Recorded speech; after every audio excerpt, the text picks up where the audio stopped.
Hey YouTube, how's it going? This is BillyEatWorld back with another Battlefield 4 weapon review. Today we're taking a look at the M39 EMR rifle, which is one of my favourite weapons in the DMR class.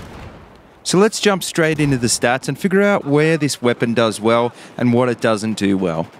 The M39 has the third fastest bullet velocity in the DMR class at 570 meters per second, and it also has the third fastest rate of fire at 300 RPM. It has a max damage of 43 and a minimum damage of 30, which translates into a 3-bullet kill under around 55 meters and a 4-bullet kill at longer ranges. It's not as accurate as most other DMRs with an ADS spread of 0.1, and it has a higher upwards recoil than all the other DMR weapons at 0.7. What this means is that although flawed with a few major drawbacks to begin with the right attachments, the M39 has the capability of being one of the best all-round DMRs. While not as powerful as in BF3, DMRs are actually pretty good at medium ranges, but will be outshot by most automatic weapons at close range and by bolt actions at long range. The key to using these weapons is understanding the ranges at which you have an advantage, and to pick the right attachments to exploit this advantage. The biggest thing I've noticed while playing with this weapon is that its lower accuracy stat is probably its biggest weakness when trying to make it function at medium to long range as it's intended to. At first I was trying to use attachments that would compensate for its high vertical recoil, but to be honest, even at 0.7, it's still fairly controllable as long as you're taking your time while shooting at long-range targets. Adding a heavy barrel and using a stubby or potato grip will actually make this weapon much more effective at long range and tighten your spread while firing faster at medium to close range targets. The problem with adding a heavy barrel is that it is going to add to the already high vertical recoil. If you're having a hard time trying to control this, an angled or folding grip will help, but if you take the time to practice with the weapon, the benefits of a stubby or potato grip will become obvious.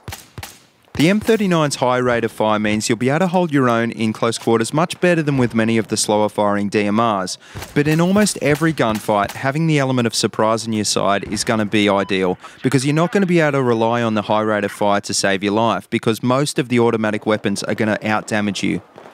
This is why you need to try and engage targets at medium range, because accuracy is your main advantage. An automatic weapon's high fire rate means nothing if they're not hitting you. If you're playing on infantry heavy maps, adding a suppressor will help you stay off the minimap and allow you to flank around your enemy, but it will also limit your ability to take out targets at range. Your choice of sight for the M39 should depend on what map you're playing and what you're trying to use the weapon for. I prefer a 1x scope with a 2x magnifier for most maps, but on larger open maps you may prefer to use one of the medium range scopes.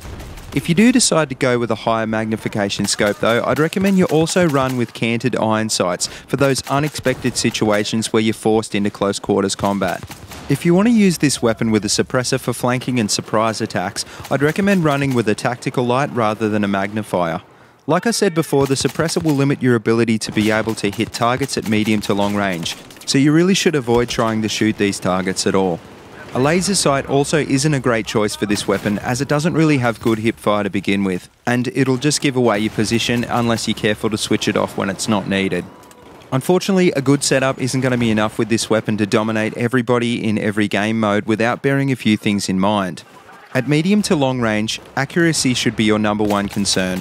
Firing too fast or moving while firing will both mess up your accuracy to the point where you may not be able to hit your target. Suppression will also cause you to miss a lot of shots, so try not to take on long-range targets while you're under fire.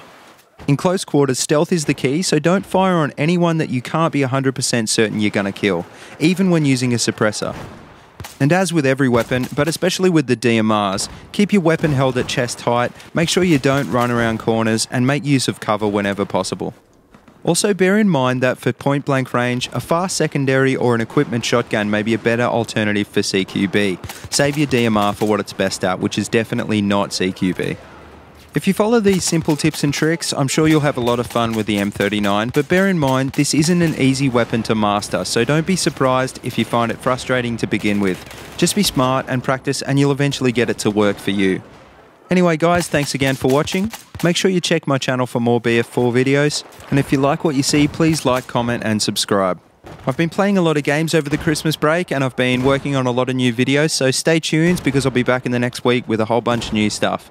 So until next time guys, have a good one.